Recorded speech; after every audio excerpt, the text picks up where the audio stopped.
welcome to the Titans of Industry show, and today we have a no-holds-barred interview. If you've never heard of James Corbett, this is going to be a mind-boggling interview for you, and if you have, prepare for maximum impact because we have some great questions lined up. James Corbett, the Corbett Report, is joining me, and I get tickled just thinking about the incredible subject that we will discuss today. James, first of all, how are you, sir? I'm very good. Thank you very much for having me on. It's a pleasure to be here. Yeah, definitely. We're actually some time zones away from each other. It's 5:30 p.m. where I'm at Tuesday. It's 9:30 a.m. where you're at Wednesday. But we're not that far apart in terms of our worldviews and where we kind of see the economy going and just in general what's going on right now in the world. And I want to kind of ask you a very open question because this is a subject that you've been investigating the better part of your adult life. Is there a new world order? Yes, that is an excellent question, and it is a very broad question. In some ways, it is the central question of my entire work at the Corbett Report that I've been doing now for 11 years. So it is a question that preoccupies me. I think the answer is self-evidently yes, and self-evidently on two different levels. There's the first order of approaching this question, which is really from just the semantic, the bare bones, at what does this actually mean? And it's a pretty, I would say, uncontentious claim. There is a world order that exists, and we are transitioning into a different type of world order. Therefore, by definition, I would say there is a new world order on the way. The only question is, what does that new world order look like? But of course, this phrase has a lot of connotations in people's minds because it has been associated with conspiracy thinking for a long time. And there's a rich pedigree to this phrase that goes back at least a century to writers like H.G. Wells, who wrote about the New World Order back at that time, talking about his vision of basically a technocratic society that was going to be ruled over by scientists and engineers and people who knew what they were doing and therefore could order society in the way that it needed to be ordered, i.e. a new world order. That phrase was also used by Hitler and the Nazis, and the idea of creating a new world order of Nazi rule, the Thousand-Year Reich. So it went out of use, I would say, in that post-World War II era. It's also written on some of the dollar bills, is that correct? Novus Ordo Seclorum, is it? A new secular age, is it? Or something along those lines. Not quite a direct translation, but I think it swirls around in the same occultic context in that case. And then, of course, it was revived, I think, most notably by George H.W. Bush back at the time of the first Gulf War, where we're talking about a new world order and dragging the nations of the world out of the age of barbarism and into a one where we respect the rule of law.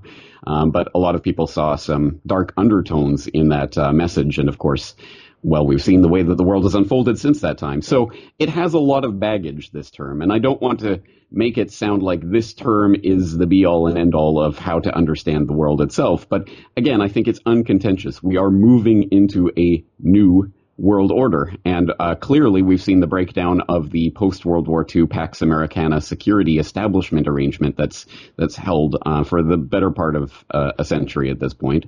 And we're seeing that transition right now. And everyone is now sort of scratching their heads and wondering what's coming next from Team Trump, or, how will China react? What's Kim doing? What's Vladimir Putin doing? All of these things, I think it's very much in the zeitgeist that people understand we are moving to a different world order. The only question is, what kind are we going to achieve? So what is the New World Order and is the way you see it, and what is the sinister philosophy or theory or strategy behind it, and who are the key players?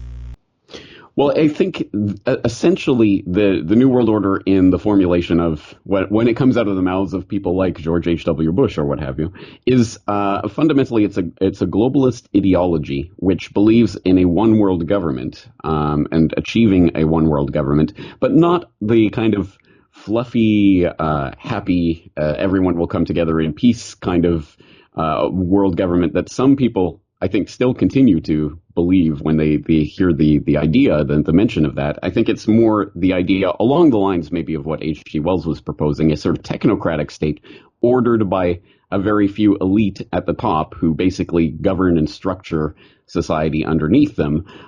In Wells's vision, it was going to be the engineers and scientists who were basically going to work out precisely what needed to be done and how to do it, because they're the scientists and engineers. That's what they can do.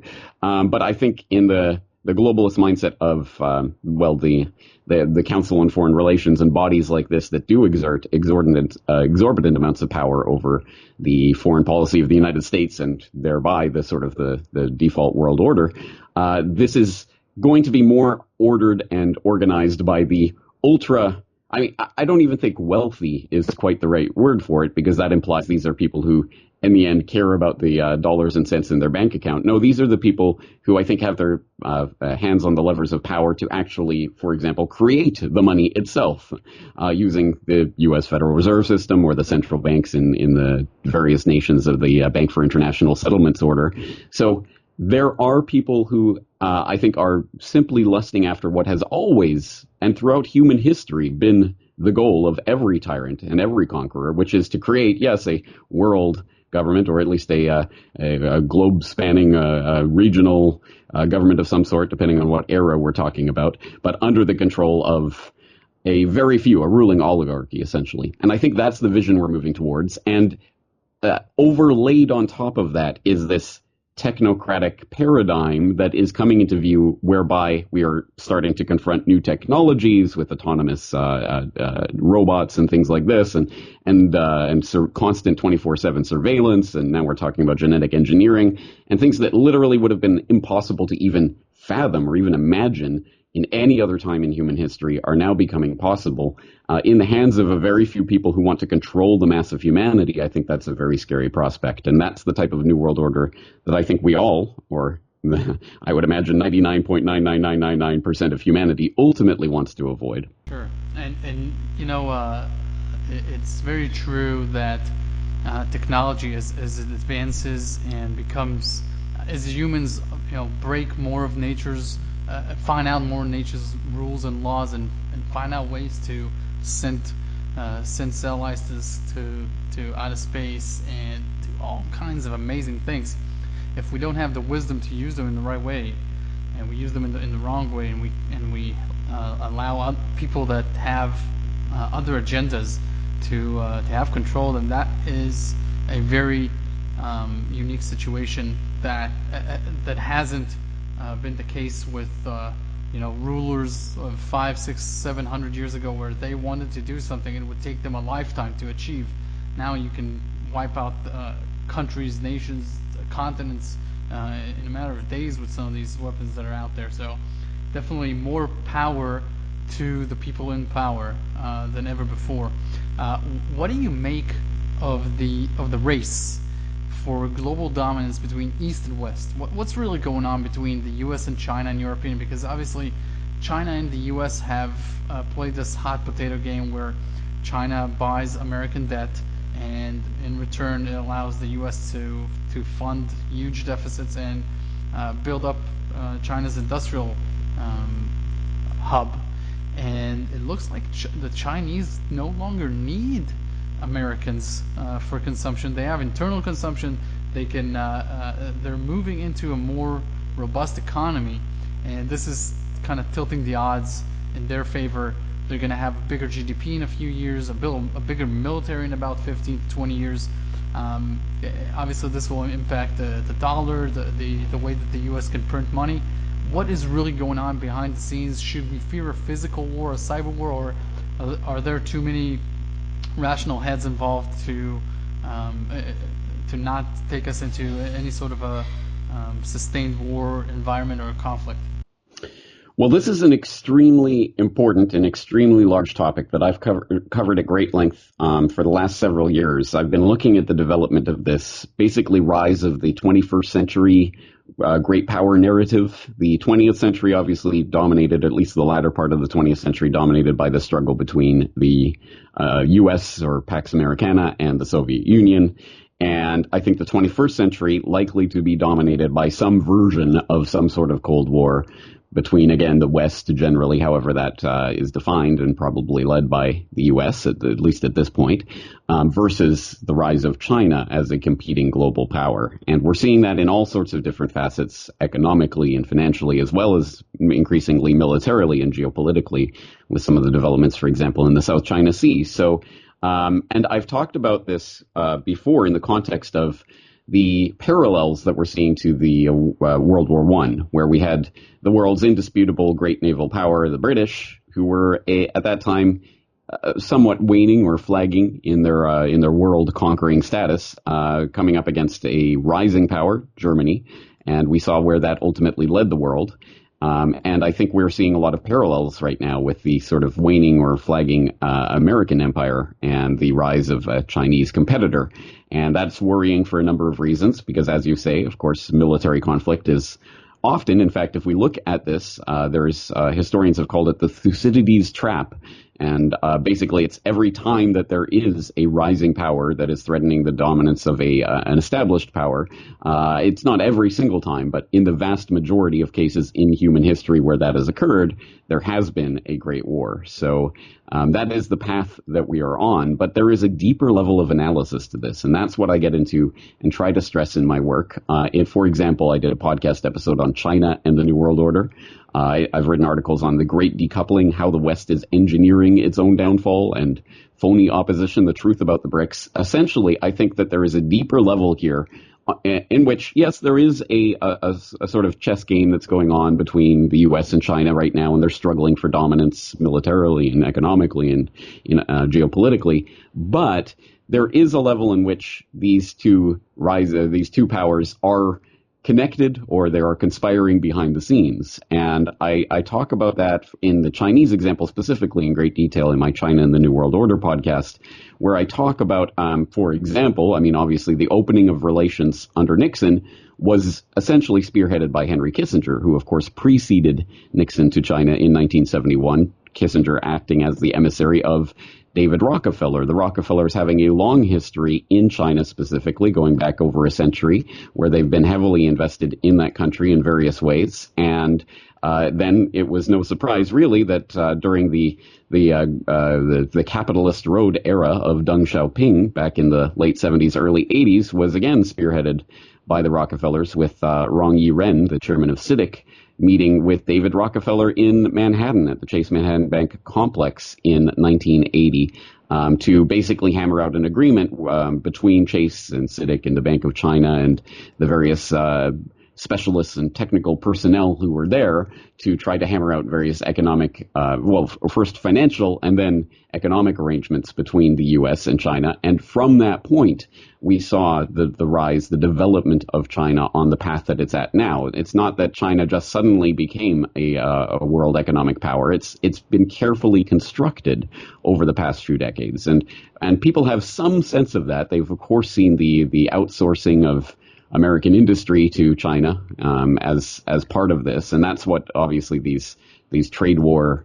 or whatever it is at this moment that's currently brewing is centering around. But again, this is part of a much deeper and I think more complex plan that ultimately, I think, like when you actually study the real history of the late 20th century Cold War between the U.S. and the Soviet Union, you find that there were essentially the U.S. was propping up the Soviet Union as a type of a foil, I suppose, to in some sense justify American presence in the world, and also as a sort of founding narrative that would motivate the people. I think we're looking at the development of a similar Cold War type scenario here, where it's going to be essentially a type of arrangement between not the people who are in positions of political quote-unquote power, the political puppets on the stage, but the financial and economic powers behind them are engineering this type of Cold War scenario, where ultimately I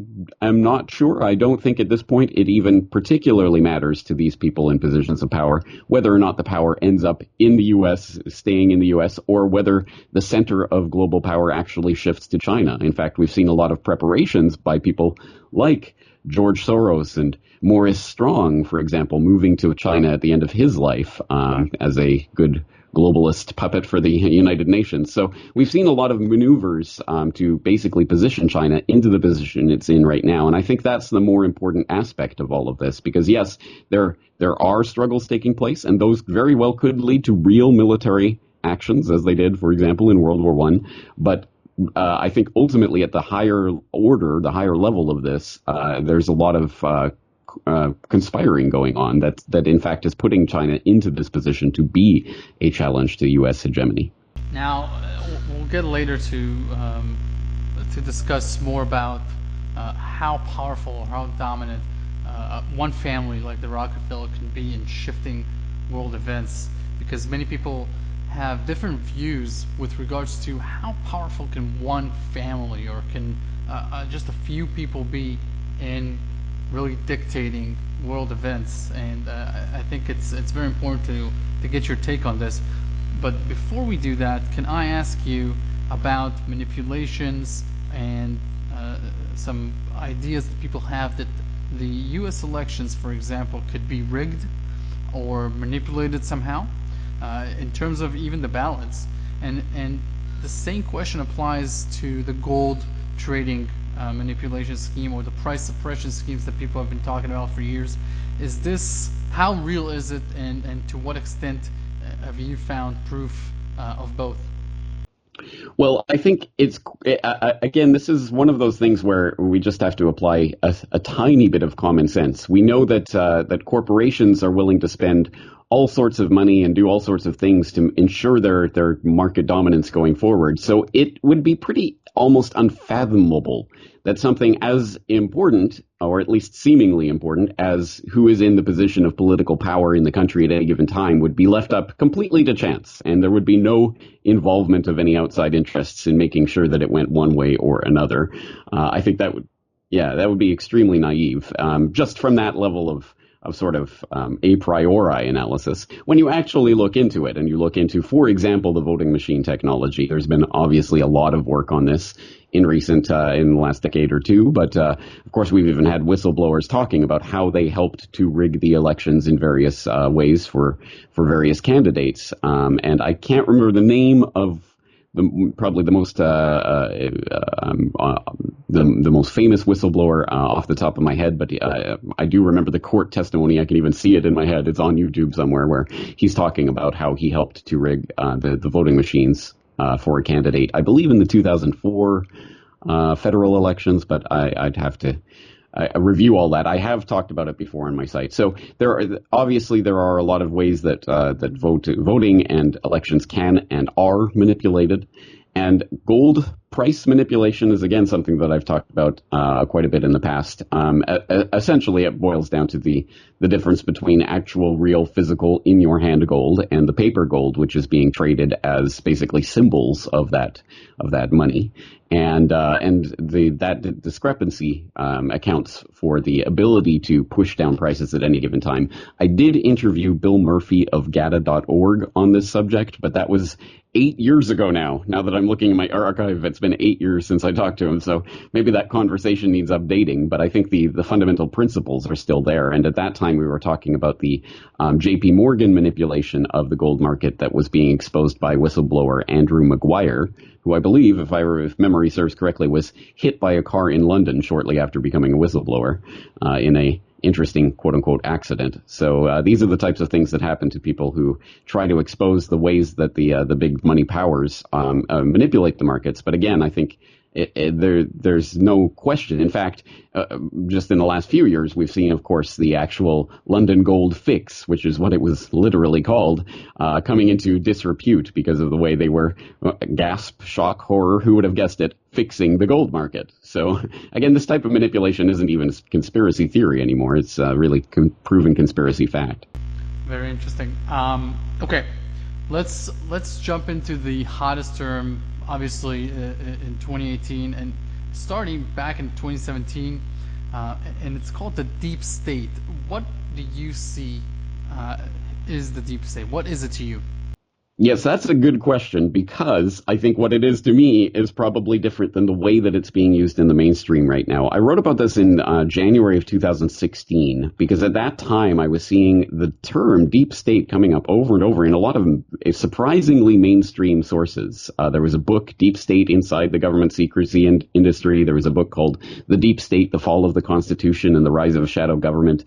Salon.com was writing about the deep state. Bill Moyers had a breakdown of the anatomy of the deep state on his website. The Boston Globe and the New York Times had articles about the deep state. So suddenly, after decades of this term being used, I believe the term was coined by Peter Dale Scott, but if not, at least he was one, I think, of the pioneer researchers in this area, talking about the way that there is I suppose it's often called a shadow government or a continuous state behind the scenes of the partisan political game that people play every few years when they go to cast their votes in the rigged elections. There is obviously a continuity of power. What is that continuity of power? Who is involved in that? Well, how does it operate? Those are the types of questions that people like Peter Dale Scott were examining for decades, almost completely ignored by the mainstream.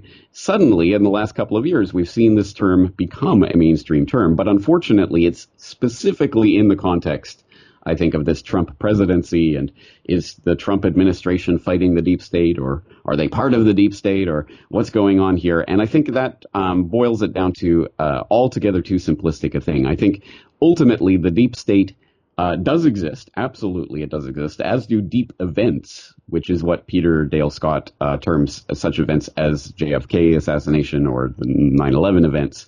These are things that are obviously that have elements of deep state intrigue behind them, and they really only make sense from that level of analysis. And I think that's the more important part of this, rather than the way that this impinges on the political puppet system. It's the Republicans versus the deep state. No, it's the Democrats versus the deep state. No, it's the deep state versus, I think, the majority of humanity. And again, I think this goes back ultimately to what I was talking about earlier with regards to the New World Order, the consolidation of world government in the hands of a very few oligarchs. I think essentially the deep state is the mechanism by which the oligarchs control the economic, geopolitical, and military power of a state like the United States. And unless we see the bigger history of this and the way it's unfolded, I think we run the risk of basically doing a disservice to the term, as I think is the case with a lot of these stories that are coming out right now. Very interesting. What are some measures that people can take to protect their freedoms, their privacy, and their rights, as you see it with what's going on right now with governments and the way that that is just being plowed on the middle class, on the working class, and there's no end to it. We are reaching a point where that doesn't even mean anything in terms of numbers. It's just so colossal, and people want to understand how they can create barriers so that the government cannot screw with them. Well, for me, it always comes down to things that we can actually enact, things that we can change and handle in the real world. In the same way that if you don't have the physical gold in your hand, then you don't really have the gold, and it can be price manipulated. In the same way, if we are not exercising our freedoms ourselves, then we don't really have those freedoms. So rather than looking at the gigantic unfolding geopolitical stage and China and North Korea and the US and things that ultimately you and I have if not zero, at least as close to zero as statistically possible influence over, there are things that we can and in fact do every single day that either furthers us into the technocratic police state nightmare society that we don't want, or steers us away from that. And those are the things that we actually do when we interact with and transact with the people around us. So taking the power back into our own hands in terms of something as fundamental as choosing what we eat or what we will not eat, what we will not put in our bodies. We are the ones that are ultimately in control of the rollout of this genetically modified food agenda, whether you're a supporter of GMO or against it. The point is that we are the ones that are making the choices that will either help to foster that and to grow that economy or to grow the counter economy. And so for me, it always comes down to those types of choices. We willingly at this point are knowing full well that all of these technologies, these fondle slabs, the iPhones and Androids and what have you, and the computers are surveilling us and taking all our data and sharing it at all times. We are willingly buying into that system and willingly using these devices and willingly putting more and more of our personal data and our time and attention and energy into these devices. Well, we also have the power to turn away from that, or to use it in a different way, or to draw lines in the sand and say, well, I'm not going to do this with this technology. Again, it comes down to the things that we can actually do. So on that note, I've talked, for example, at great length about agorism, which I think is the interesting way of trying to combat these gigantic, seemingly monolithic, how can we ever combat them, economic powers. It's by interacting with the people around us in ways, whether or not they are allowed and inscribed by government, or whether it involves working under the table and bypassing Uncle Sam when he comes looking for his cut, his pound of flesh at tax time. Those types of things can and really could have a fundamental difference in the way that our society works and functions, because the only way to really and effectively rule over an entire population is to get them to rule themselves in their own minds at the very least. If people believe that they are helpless servants of an agenda that there's nothing that can be done about, so they just have to go along to get along, well, that leads to a society that is controlled and controllable. But a society of free individuals who are deciding for themselves every single day what they will do and how they will do it and who they will do it with and in what way they will do it. The people who are consciously making those decisions, either to go towards freedom or to go away from it, are the ones who are really controlling the world. And until they realize that power, well, then we're just going to stumble into the world that's being engineered for us. Now, James, what are your views on cryptocurrencies in general, and with regards to the identity of Satoshi Nakamoto specifically? Well, with regards to the identity of Satoshi, I, of course, do not have any privileged insider information, and I know there are people going around right now claiming to be Satoshi Nakamoto. I'll believe it when I see it, essentially when there is some of that initial Satoshi Nakamoto funds being transferred in full public view, then we can believe it. But until such time, I will reserve skepticism. And of course, there's a lot of people who speculate that perhaps it was started by the NSA or the CIA or some arm of the deep state. And, well, again, I can't prove or disprove that thesis or that hypothesis. But I do know that if there is going to be some sort of economy of freedom, of something outside of this system that involves long distance, non-personal transactions, it will have to involve something like a cryptocurrency in the long run. Because, of course, the promise, the idea, the dream of the cryptocurrency is that it's, if not anonymous, at least pseudonymous and largely uncontrollable. There's no single point at which any transaction can be choked off. And it bypasses the central banks. It's non-inflationary. There are a lot of things to be said for it. Of course, there are a lot of ways that can go wrong. Obviously, pseudonymity can be unmasked and people can be personally identified. Miners, if someone gets 51% of the mining pool, they can basically take over a cryptocurrency. And all of these ways in which things can be undermined should give us all pause for thought. And that's why I never put all of my crypto eggs in one basket. I'm not a proponent for Bitcoin or Bitcoin Cash or any of the 18,000 other flavors of cryptocurrency that are on the market right now. I think it is a market process to decide what can and should be the ultimate survivor in all of this. And again, that's the thing that we have a direct and individual part that we can play in it. It is the things that we use and the things that we strive towards and the things that we want to bring to fruition are the ways that we can direct what is happening. And again, the people who are out there who are able to code and are able to create a cryptocurrency that actually does offer anonymity and actually does bypass the banking system altogether and all of this, the people who do that should be rewarded for what they're doing, and we should pay our time and attention and energy towards that rather than simply again looking at the world as if it's a spectator sport and all we can do is passively watch it. No, we are part of the development of this. So I think there is a promise to cryptocurrency. I don't think it's been met yet. but I still hold out hope that it can be met at some point. And that's, I think, what we ultimately need to be striving towards if we're at all interested in achieving that kind of outside the central bank economy. James, how and why did big oil conquer the world is one of your most viewed videos thus far, and it reached over 500,000 people, and it's obviously a very unique topic and some independent research behind it. Can you share with us a little bit about these two topics? How and why did big oil conquer the world? So How Big Oil Conquered the World is a sort of mini documentary that I put together in 2015 talking about the rise of the big oil as an industry, as a function of society almost. But it goes well beyond what you might expect from that title. It's not simply the old story that we all know about the striking oil in Titusville and the development of the Standard Oil, although that obviously is a part of the story. But it's about what the big oil tycoons did with the power that they gained from basically monopolizing the key energy resource of the 20th century. And so that talks about the way that big oil and the big oil players affected all sorts of things, from the big development of big agra to biotechnology to the big pharma. All of these are related to big oil ultimately, and the same names and the same interests keep popping up. Rockefeller's, of course, notably among them.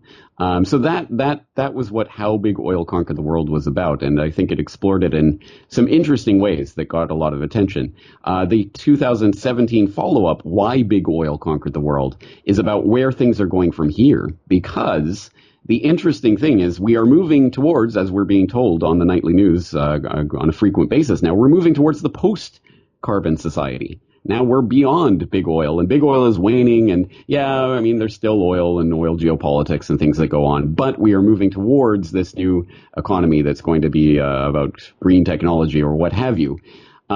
The interesting part of that often gets excluded from that narrative is that, again, it is the same players, the same old big oil tycoons who are positioning themselves to essentially control this new post-carbon economy. And the worst part about that is this post-carbon economy is going to be the very fruition of that technocratic globalist nightmare that we were talking about earlier, where every single transaction, every interaction, everything you do will be controlled and surveilled and in real time processed, understood, and ultimately either forbidden or allowed, depending on the whims of the ruling oligarchy. That might sound like a really large and maybe unbelievable statement to some people, but I would highly suggest you actually watch the documentary to see the way that I'm talking about that and the way that it's developing. Because, again, I think given the technologies that supposedly are going to free us from their dependency on oil and everything is going to be so great,